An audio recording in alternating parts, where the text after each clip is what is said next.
Nous vous célébrons tout souvent les noms précieux de notre Seigneur Jésus. Amen. Le Seigneur merveilleux. Il nous a fait grâce ce matin de nous retrouver encore en ces lieux.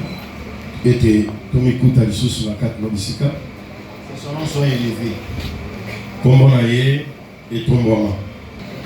Nous vous saluons encore une fois de plus au nom de Jésus.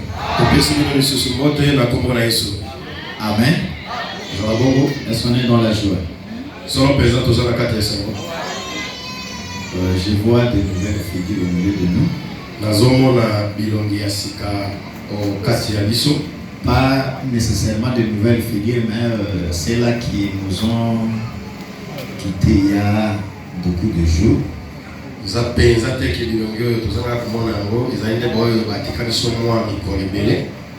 Je les salue particulièrement au nom de Jésus.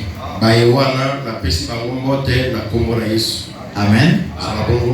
Nous sommes en train de cheminer avec notre sujet.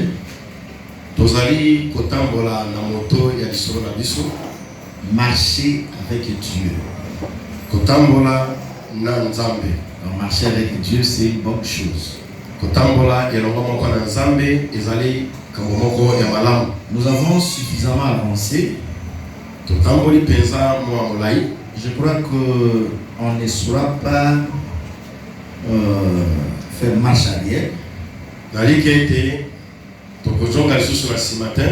Donc ceux qui nous ont trouvés à mi-chemin vont certainement s'efforcer pour s'adapter. Amen. Nous parlions déjà dans la semaine autour de l'enlèvement. Aujourd'hui, nous continuons de cette manière. Nous allons ouvrir aussi des parenthèses pour toucher autre chose. Corinthiens au chapitre 15.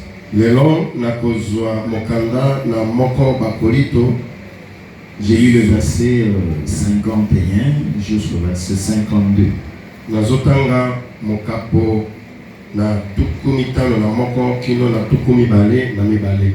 Nous lisons au nom de Jésus. Tel.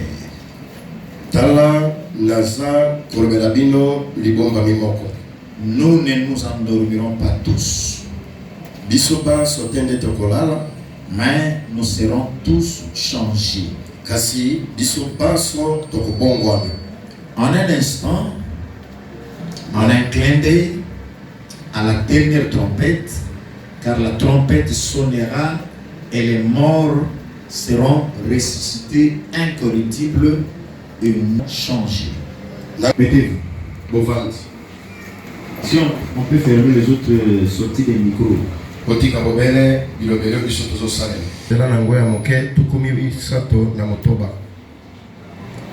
ce qui est du jour et de l'heure, personne ne le sait.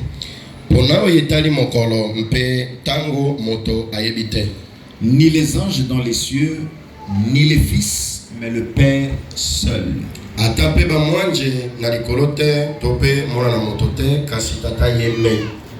Ce qui arriva du temps de Noé arrivera de même à l'enlèvement du Fils de l'homme. Car dans le jour qui précédèrent le déluge, les hommes mangeaient et buvaient, se mariaient et mariaient leurs enfants jusqu'au jour où Noé entra dans l'arche. Zambi na mokolo yo molandaki pela monene bato bazalaki kolia bato bazalaki komela bazalaki kobala pe kobalisa bana na bango kino mokolo oyo Noa aingeraki na kati na masuwa bango bazalaki kobeta tembenelo kote kino ete pela monene yaki pe kumbaki bango baso et l'autre laissé. Ndebongo bato babale bakozoma oekati elanga moko akokamatama pe mususu akotika. Nous prenons un autre passage. Je vais toucher un homme dans la Bible. Il s'agit de Jacob. ezali na motokombo Yakobo. Jacob fuyait loin de son frère Esaü. Azalaki kokima mosika na ndeko na ye Esau. Heureusement que dans sa fuite, il était avec Dieu. Nde na kati na bokima kimi na ye azalaki nde na Nzambe longo. Nous sommes dans Genèse au chapitre 28. Tozali na mokanda ya libandele tuku mibale na mwambe. Nous commençons notre lecture à partir du verset 12. Tobandi bitangi na biso na nzela moke zomi na mibale. Il eut un songe. Azwaki linoto. Voici l'échelle était appuyée sur la terre. Tala lingalangala yango epikamaki na mabele. Et son sommet touchait au ciel. Mpe songe na yango esimbaki likolo. Et voici un ange de Dieu montait et descendait par cette échelle. Mpe tala bange na Nzambe bazalaki komata mpe kokita na lingalangala wana. Et voici l'Éternel se tenait au-dessus d'elle. Mpe tala Yahweh atelemaki likolo na bana. Et il dit, Mpe alobi, je suis l'Éternel, le Dieu d'Abraham, ton père, le Dieu d'Isaac. La terre sur laquelle tu es couché, je la donnerai à toi et à ta postérité. Nazali Yahweh Nzambe na Abrahama tata na yo, Nzambe na Isaka, mabele oyo wapi yo ebi kolala na kopesa na bakitami na yo. Le verset 15. Zongi na mitano. Voici je suis avec toi et je te garderai partout où tu iras. Tala nazali longo moko na yo pe na kobatela yo bipai biso bikokende yo.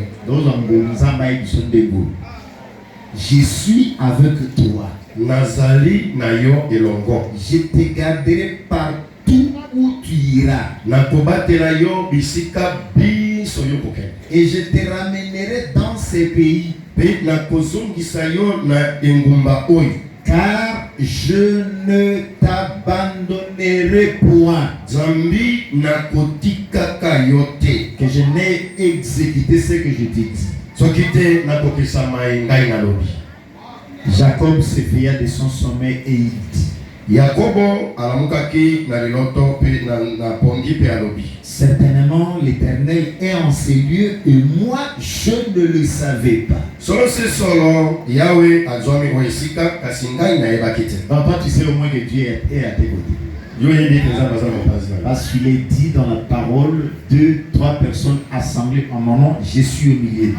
Po ekomami ete babale to misato basangani na kombo na ngai na zwami na kati na babo. Il eut peur et dit Pe abangi alobi que ce lieu est redoutable. esika oyo ezali esika moko katata. C'est ici la maison de Dieu. Awande ezali ndako ya Nzambe. C'est ici la porte des cieux. Awande ezali ekuke ya lola. J'avais dit qu'il faut fermer les autres ouvertures là-bas, les micros. Oya bo kanga kanga bilobeli mosusu. Jacob se leva de bon matin. Yakobo alamukaki na tantongo. Il prit la pierre dont il avait fait son chevet. Azwi libanga oyo yatiaki yango mutu. Il la dressa pour monument. Atiaki yango lokola elilingi. Et il versa de l'huile sur son sommet. Pe asopaki mafuta na songe na yango. Il donna à ce lieu le nom de Bethel. Apesaki na kombo wana kombo Bethel. Mais la ville s'appelait auparavant Luz. Jacob fit un vœu en disant, Yakobo alapaki ndai alobi. Si Dieu est avec moi, Soki Nzambe azali na ngai. suivez ici très bien. Langa biso malamu. Si Dieu est avec moi Soki Nzambe azali na ngai. et me garde pendant ces voyages que je fais, Pe abateli ngai na mopembo oyo nazosala. s'il me donne du pain à manger et des habits pour mes vêtir, Soki akopesa ngai lipa mpo na kolia pe bilamba mpo na kolata. et si je retourne en paix à la maison de mon père, Pe soki nakozonga na kimia na ndako na tata na ngai. alors l'Éternel sera mon Dieu. Nde na yango kolo akozala nzambe na ngai. Cette pierre que j'ai dressée pour monument Libanga oyo ngai natia yango lokola elilingi. sera la maison de Dieu. Yango ekozala ndako na Nzambe. Et je te donnerai la dîme de tout ce que tu me donneras. Pe nakopesa na yo moko na zomi na maema soyo kopesa ngai. Amen. Bravo. Baissons nos têtes, nous allons prier. Tongombi mito na biso tokobondela. Sois avec nous du début jusqu'à la fin. zala na biso libandeli kino suka. Au nom de Jésus, nous avons une supplique. Na kombo na Yesu tobondeli boye. Amen. Ezala bongo. Que Dieu bénisse tout son nom de Jésus. Kolo apambola bino nyonso na kombo na Yesu. Que Dieu bénisse tout son nom de Jésus. Kolo apambola bino nyonso na kombo na Yesu. Est-ce que vous êtes dans la joie? Bino bozami esengo. Vous êtes dans la joie? Ozana esengo. Manifestez un peu cette joie. Okanisa na esengo wana. Alléluia. Gloire à Jésus. Il est merveilleux. Yeye azamalamu. Il mérite la gloire. Abongi na kembo. Regarde ton frère. Tala na ndeko no ya mobali pe ndeko no ya mwasi. Vois comment il est en bonne santé. Tala motindo nini ye penza mabundi kitoko. Dis-lui un mot. Lobela ile lubamo. Un mot qui vous vient à cœur. Lubamo ko ezuta penza na ntima ya motema na yo. Amen. Amen. C'est une joie de se retrouver ensemble. Ezali sengo ya bobu kote sikamo. Parce que la Bible dit il est doux et agréable aux frères d'être ensemble. Zambi Bible lobete ezali kitoko soki bandeko bakozwa mesika moko. C'est comme la rosée de l'Hermon Ezali lokola mamwe na Hermon qui descend, wezo kita qui passe par la barbe wezo likananzela na mandef jusqu'au bord du vêtement du souverain sacrificateur. kino na suka ya bilamba ya nganga Il mokonzi. dit, c'est là que l'Éternel envoie la bénédiction, Alobi te wana nde kolo azosopa mapamboli la vie pour l'éternité. bomoi mpona seko na seko. C'est-à-dire, quand on est ensemble comme ça, c'est une joie. kolobaki te soki tozwami na boye eza esengo. Et voilà, je vous exhorte toujours, yango nalendisaka bino ntango nyonso. lorsque une occasion nous est offerte ntango oyo libaku moko epesameli biso pour que nous puissions bénéficier d'une fraternité comme celle-ci, po ete toyebana kobikela na bomoko lokola oyo, il faut toujours y être présent. esengeli eke yozalaka wana ntango iso. Parce que quand les frères sont réunis ensemble, jambi ntango libota basangani esika c'est-à-dire, moko c'est là que l'Éternel envoie la bénédiction. wana nde bible elobi ete kolo azosopa mapamboli Parce que deux valent mieux plus que un. po ete babale baleki malamu koleka moko. Amen. Ne soyez pas absents lorsque nous sommes ici. kozangaka te soki biso tozwami Alors, awa. vous qui êtes présents, je vous bénis encore plus au nom de Jésus. bino bayo bozali awa na pamboli bino lisusu makasi na kombo na yesu. Je vois mon frère Marius que Dieu a protégé dans le chemin qu'il a fait. namoni ndeko marius nzambe abateli ye na nzela oyo asalaki Il est au milieu de nous. aza na biso elongo. Je te salue au nom de Jésus. napesi yo mbote na kombo na yesu. Amen. Amen. Je te salue au nom de Jésus. napesi yo mbote na kombo na yesu. Amen. Amen. Nous sommes en train de parler sur la marche. tozokoba kolobela netali etamboli Marcher avec Dieu. kotambola na nzambe. Donc si tu marches seul, tu ne parviendras pas. soki okotambola yo moko okokoma te. Imagine-toi d'abord que manyola yo moko ete le ciel est séparé de la terre. lola yango ekabwani na mabele. Le ciel est trop loin. lola eza mosika makasi. Trop loin. mosika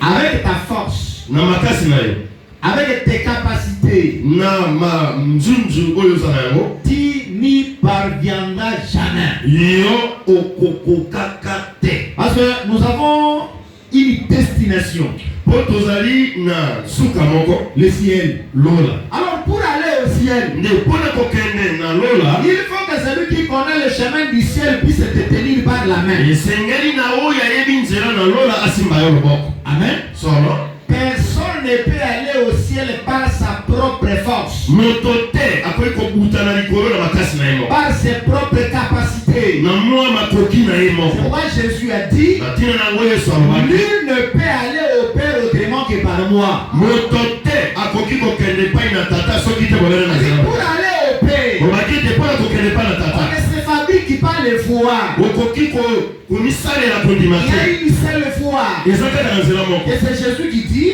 mpe yesu azoloba je suis le chemin, nazali nzela, je suis la vérité, nazali nsembo, je suis la vie. mpe naza bomoi. Nul ne peut aller au Père autrement que par moi. moto te akoki kokende na nzela na tata apusi ya ngai. Moi, vous êtes heureux yango wana boza na esengo parce que vous avez cru en Jésus. mpe toni kondimeli yesu. Celui qui ne croit pas en Jésus, oyo akondimela yesu te ça je vous l'affirme déjà, wana nazobeta sete Il est perdu.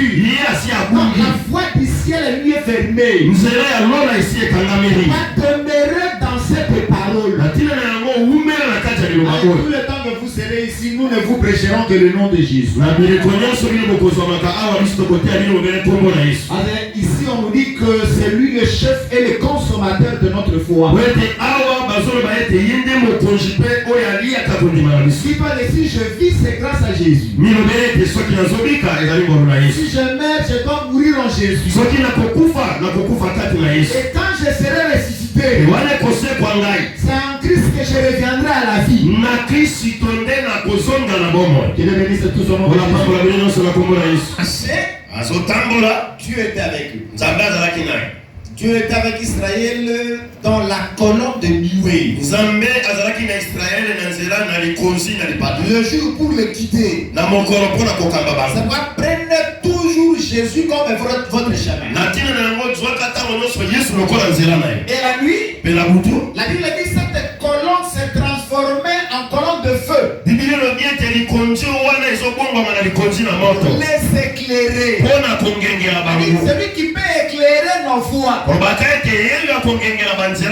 Jésus, c'est le Saint-Esprit.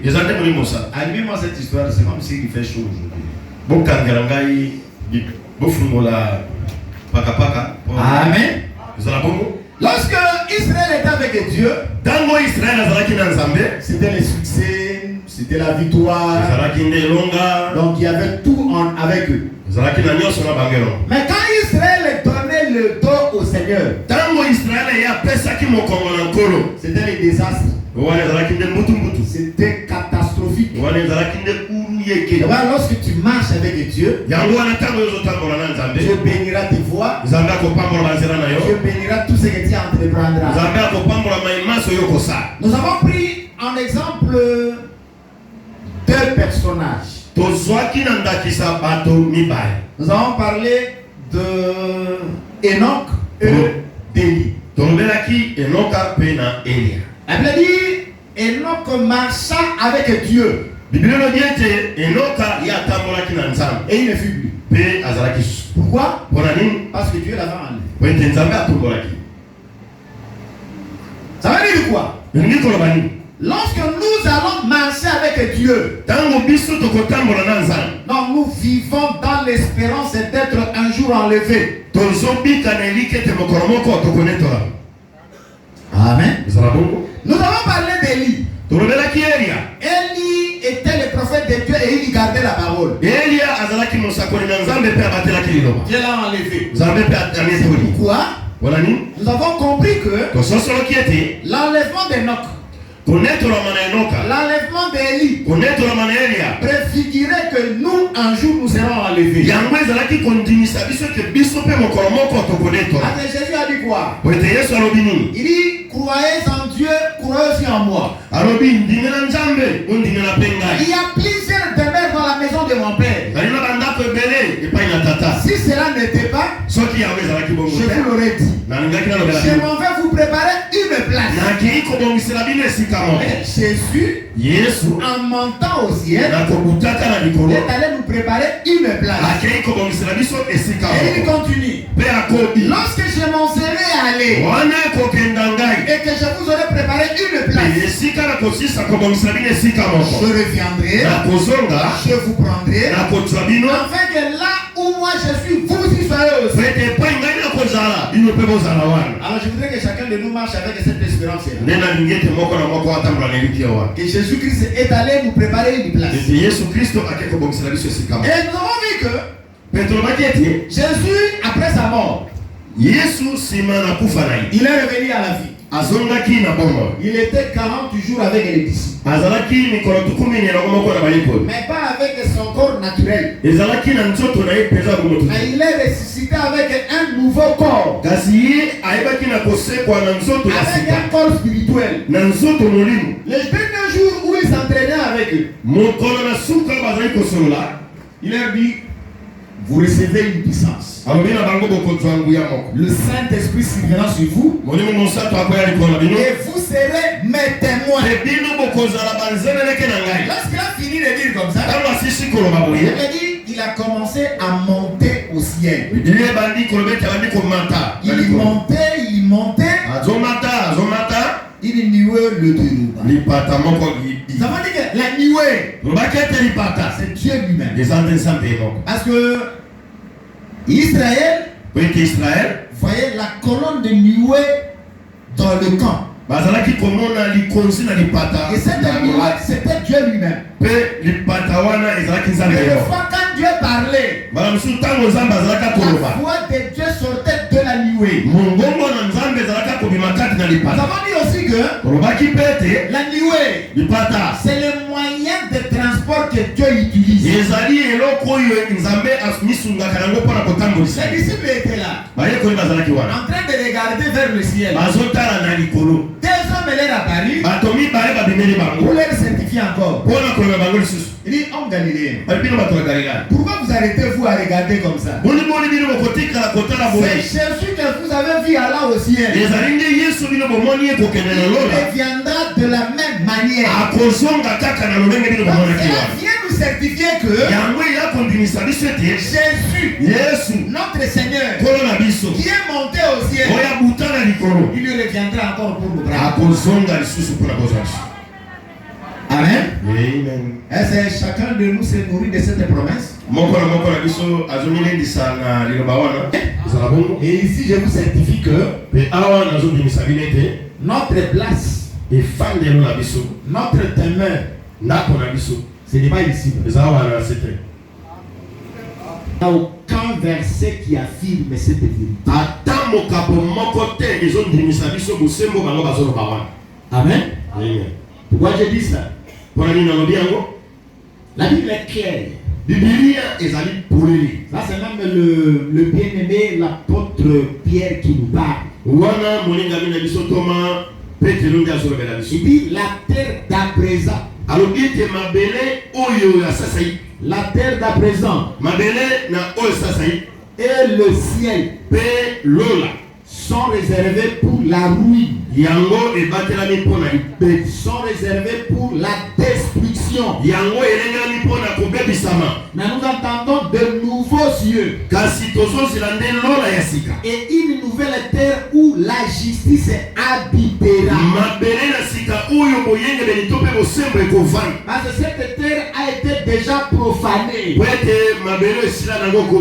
La Bible ne dit pas que Dieu va transformer cette terre, mais il va la détruire. Mais pour nous qui sommes même l'épouse, la femme de Jésus, nous entendons Jésus revenir du ciel pour nous prendre. Parce que la femme ou l'épouse doit être à côté de son époux. Qu'il est béni, c'est tout ce nom de Jésus. Amen. Ceux qui étaient là avec nous, je dis pas que nous sommes encore dans la récapitulation.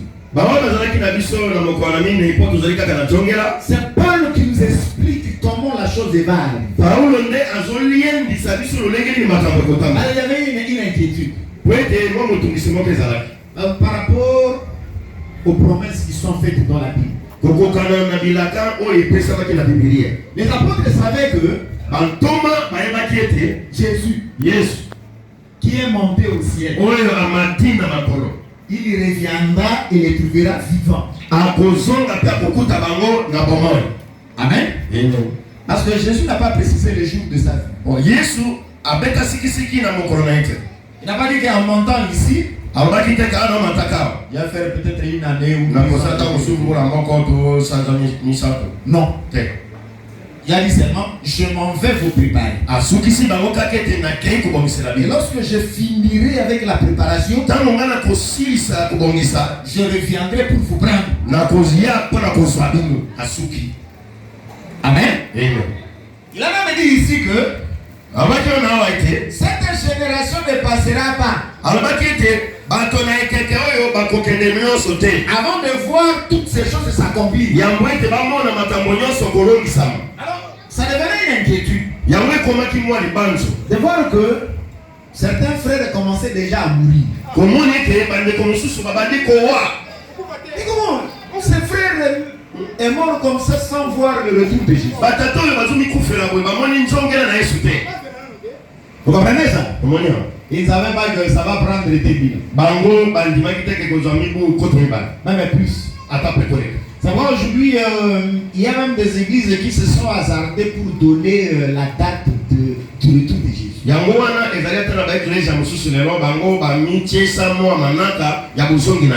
comment on est ma message avec lui? Quand nous étions encore dans les années 1900, c'était terrible. 2000 ans, c'était l'année fatidique. Où tous ces prétentieux-là prédisaient la fin du monde dans 2000 ans.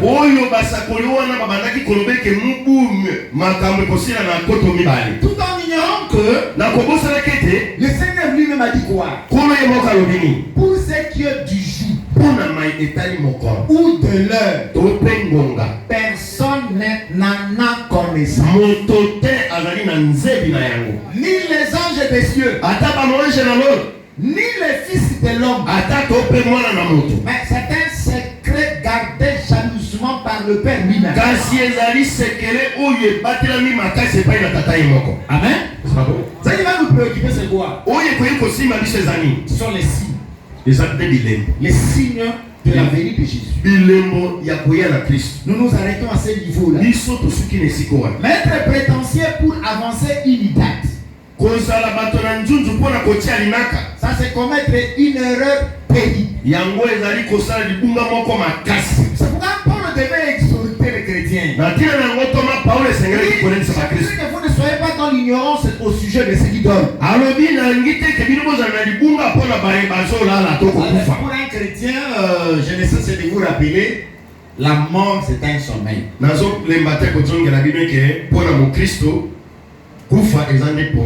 La mort, c'est un sommeil. Ah, lorsque quelqu'un est dans le sommeil, il dort dans l'espérance de se réveiller. Amen. D'abord, je vous exhorte à marcher avec Jésus. À ce jour-là, lorsque la mort te surprendra, bien que nous allons regretter ta disparition, nous reconnaissons du moins une parole qui dit que Dieu n'est pas un Dieu de mort. Dieu c'est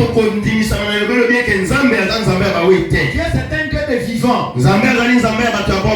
Même jusqu'à aujourd'hui. Donc Dieu voit Abraham comme vivant au milieu de nous. Bien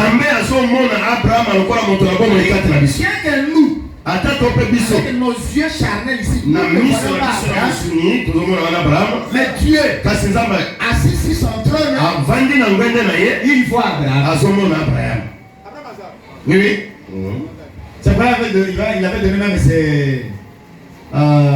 cette parabole-là du riche et du pauvre. Et Abraham a mouru. Les pauvres aussi mourent. Et donc Lazare mourut. Le riche aussi était mort. Les riches vivaient confortablement. Et nous avons ça personne du solo. Après ça, mon mengo. Et aux autres sandales, il faut tendre dans ça. C'est vrai, les gens pensaient que maman le sable dans la mambo là. Oh, c'est une grosse erreur. Amen. Ce qui est ma passion, ma coquille. Et puis ma coquille en gros c'est quoi? Ça se résume seulement presque en deux choses. Elle dit quoi? Si nous avons à manger, si nous avons à nous vêtir, cela nous suffit. Et tous les combats que nous avons chaque jour, ça sera pour avoir à manger. Et ça sera pour se vêtir. Donc quand tu as déjà quelque chose à manger, c'est fini. Amen. Parce que la Bible dit à chaque jour suffit sa peine.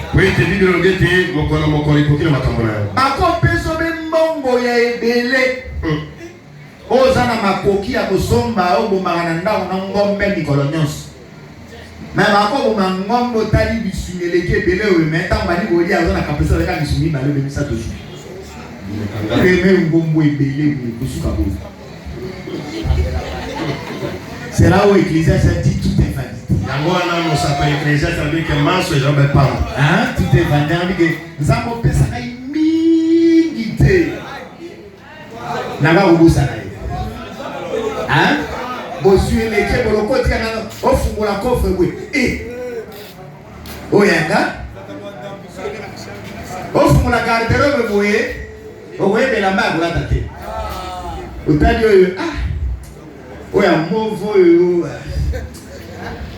Awana esimba te. Ya noir. Les hommes attendent te. Hein? C'est tout basi. Hein? Mais bah le tout temps sur ça la chambre dans la garde-robe mais moi c'est à colata la tignon sur Syrie à quel besoin miroir. En Italie. Atani na salon de arte. Oh te? Aka longo.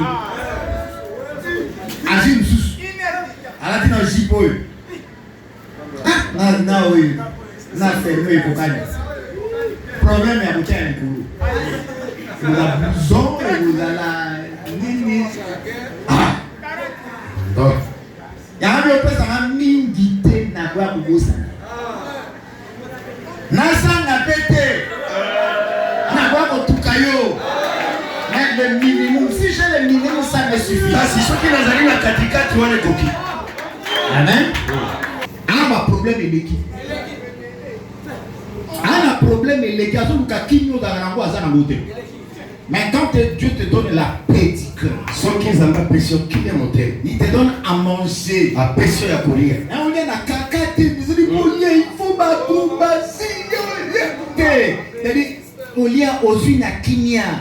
vous rendez grâce. C'est Dieu merci. Parce que tu m'as donné à manger. Au lieu de l'eau na kimia, maï, au menu même na kimia, et si le lac. C'est une bonne chose. Amen. Et cette paix pour la voir. Paix qui n'est pas la besoin. Tu vas voir Jésus. Parce que Jésus a dit, je vous donne ma paix, je vous laisse ma paix. Celui qui donne la vraie paix, c'est Jésus de Nazareth. Parce que c'est lui le Dieu qui s'appelle El Shalom. Amen. Yahvé Shalom, Jehovah Shalom. Yahvé Shalom, Jehovah Shalom. Le Dieu de paix. Le Dieu de paix. Amen. Amen. Toi, quand tu es en Jésus, tu es bien. Mais je vous donne la paix. Je vous laisse ma paix. Soyez tous bénis au nom de Jésus. Quand les frères commençaient à mourir, Paul devait les exhorter. Je ne voudrais pas que vous soyez dans l'ignorance au sujet de ce qui dort. Les vivants ne dévanceront aucunement ceux qui sont décédés. Si nous croyons que Dieu a ramené Jésus-Christ d'entre les morts, croyons aussi que Dieu fera revenir à la vie ceux qui sont décédés.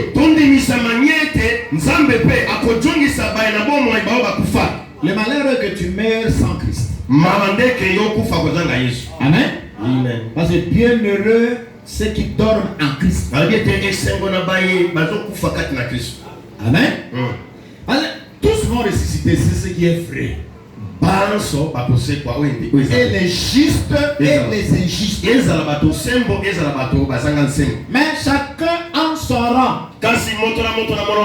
Il y a la résurrection des justes pour mériter la vie éternelle.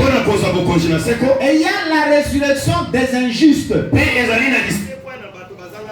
Et quand la Bible parle de la résurrection des injustes, il appelle cette résurrection la résurrection des morts. Allez, vous ressuscitez pour recevoir le jugement et subir le châtiment éternel. D'abord, je vous exhorte à être parmi ceux qui vont résister pour la vie. Il dit car le Seigneur lui-même a un signal donné à la voix d'un archange et au son de la trompette de Dieu descendra du ciel. C'est ce que j'ai dit le jour de jeudi. Vous savez, en ce qui concerne la femme, Jésus pouvait revenir récupérer sa femme. Là, il n'envoie personne. Vous comprenez très bien? Nous avons tiré l'illustration de Jacob. Lorsque le Saint-Esprit lui amenait sa femme Rebecca. Quand je parle du Saint-Esprit, ne soyez pas étonnés, je vois Eliezer. Le plus ancien parmi les serviteurs d'Abraham.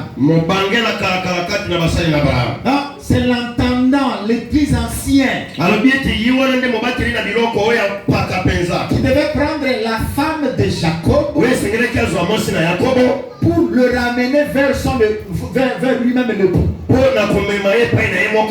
Alors c'est lui qui va nous emporter le jour de l'enlèvement. C'est le Saint-Esprit. Moi je vous ai toujours dit que lorsqu'on prie, il faut être titulaire de l'église qu'un don spirituel. Il faut avoir la preuve que l'on est baptisé du Saint-Esprit. La chair ici sera détruite. La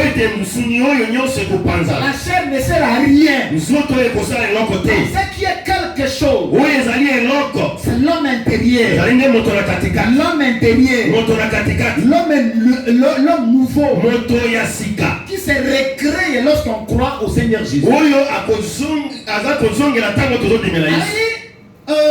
Quand on amenait Rebecca, lui, Jacob quitte la maison. Non, Isaac quitte la maison de sa mère, la tente de sa mère. Il va vers le chemin où on devait amener sa femme. La rencontre s'est faite au milieu. Lui-même, le Seigneur descendra du ciel. Elle est morte en Christ ressuscité. Donc c'est une consolation pour dire que non, ceux qui meurent déjà là, ce n'est pas fini pour eux. Lorsque le Fils reviendra, lui-même Jésus a dit, l'heure vient et elle est déjà là. Pour tous ceux qui sont dans les sépulcres entendront la voix du Fils de l'homme et ils vivront. Même quand tu es mort, en réalité tu n'es pas mort. Donc tu dors. Moto a koufi, soba dans la chambre. Ata obeti porte. Zéro. Ata wena ceux qui manzanza akola mukate. Mais muto alali. Ici faut mettre à la porte. Ou beti elle goso okite, ou beti makasi. Asude. La porte. Pour aller à la. Alors comme nous, la mort n'est pas réellement la mort. Mais c'est un sommeil.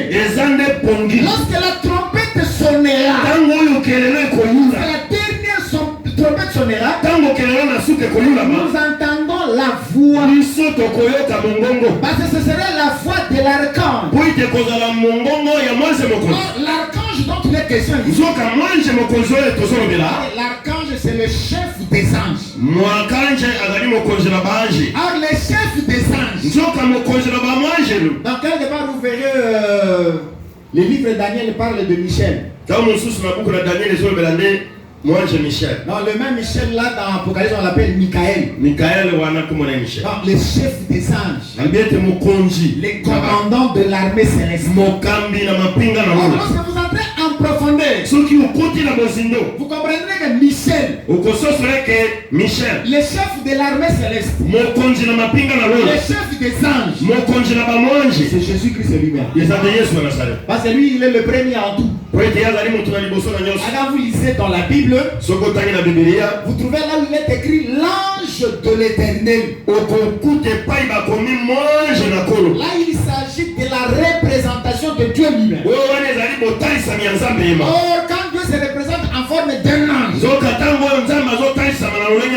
le Fils Jésus. Amen. C'est pourquoi il est dit, car le Seigneur lui-même, à la fois d'un archange, le Seigneur Jésus va parler à la manière des chefs des anges. Le son de la trompette de Dieu. La trompette sonnera. C'est là où nous avons lu ici dans 1 Corinthiens. C'était dans 1 Corinthiens chapitre 15. Là il était dit, attendez, je vais retrouver le... Il y a un mystère. Ça ici c'est un mystère. Un mystère, c'est une vérité cachée. Et que Dieu fait nous révéler. Il dit, je vous dis, un mystère. Nous ne nous endormirons pas tous, mais nous serons tous changés en un instant, en un clin d'œil, à la dernière trompette. Quand la trompette sonnera, et les morts seront ressuscités incorruptibles, et nous serons changés. Donc ça c'est un des passages porteurs de grandes vérités. Amen. Il dit ça c'est un mystère. Et vous comprenez déjà ce mystère. Il dit nous ne nous endormirons pas tous. Ça veut dire que le jour où le Seigneur Jésus reviendra, il ne nous trouvera pas tous morts. Il y a de ceux-là qui auront le bénéfice d'être présents vivants ce jour-là. Nous ne mourrons pas tous, mais tous nous serons changés. Et les morts vont subir un changement. Et même ceux qui seront restés vivants, et aussi vont changer. Ça veut dire quoi? Le corps mortel va revêtir l'immortalité. Le corps corruptible doit revêtir l'incorruptibilité.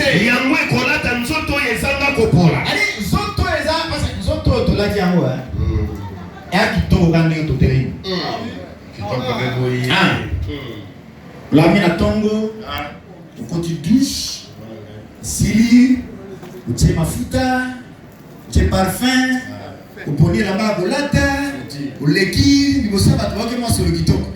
Adome mo yaya, tonton, mobao, yemei. Donc à comme nous sommes et puis voilà, vous avez les gars. Et puis tant de les moments où tu as on approche à l'eau, tant de bien de la yemei, oh tout le monde la gaio. Ah, préso. Coroneza. Ah, il suffit seulement que mon colo souffle la porte la souffle. Hein? Maman ne me trouve pas quoi. Eh, ce soir ça bon. Hein, la même bien. Nini, ambulance. Eh, hôpital nini, soki ngalema, soki bakena ngalema. Omoni? Leki ne moka diti, bakena ya ngalema te. Avi mo kena Afrique sidi mo bali. Nous habite Afrique sidi te. Il faut que na ende. Habite ende to penza o, il faut que ngena nina. Comme un peu avec un avion médicarisé. Ah, bah, tu sens. Ah, bah, tu donc. Na médecin va surveiller ou va surveiller un bâtiment à quai ou va surveiller température ou azana ce qui appareil musu pour maintenir parce qu'on peut maintenir ton cœur avec 4 mains batcho va pareil ils ont ça quoi ils te mettent un poids sur qui se évoquer Ok, kuna huu bamega ho esilite. Négatif. Hein? Pas d'évolution. Esilite. Pas d'évolution. Et puis jour ba besoin en avion. Ah, liboso za ko fana na kitu ya business we ya. Jour ba besoin. Kutu ba passager musu ba bateke za na kati. Ba voiture na C. Comme na au bloc à cargo na ba fret wana voiture na C kuna. Hein? Na C. Ata basani makasi loto pekisa pour la toto je pas formone, c'est bani tout ça. Ata maman se plaît que voilà ngeto mo ko na biti la ni mbeto mo kwa ko ya te. Mama yo to lingere mingi. La no pembeni hapo. Ata nena mtu waki sama sergi. Kwa nini? Ngai foto tena ba boti ala ako tane sio wabi. Ate era kibe kolela kaka. Hein? Alors ici Paul nous dit que le corps corruptible va revêtir l'incorruptibilité. Nous allons ressusciter. Nous allons ressusciter avec un corps non périssable. Nous allons ressusciter avec un corps de gloire. Le grain que tu sèmes. Donc quand tu enfouis la semence sous terre, la semence doit d'abord mourir. Dieu va donner au grain la forme qu'il lui veut. C'est pourquoi mais on sait qu'on a nous autres vous comprenez un peu ça? Donc nous lisons ces choses ici. Donc pour vous donner ce plaisir-là de marcher avec Dieu pour éviter un jour le Amen.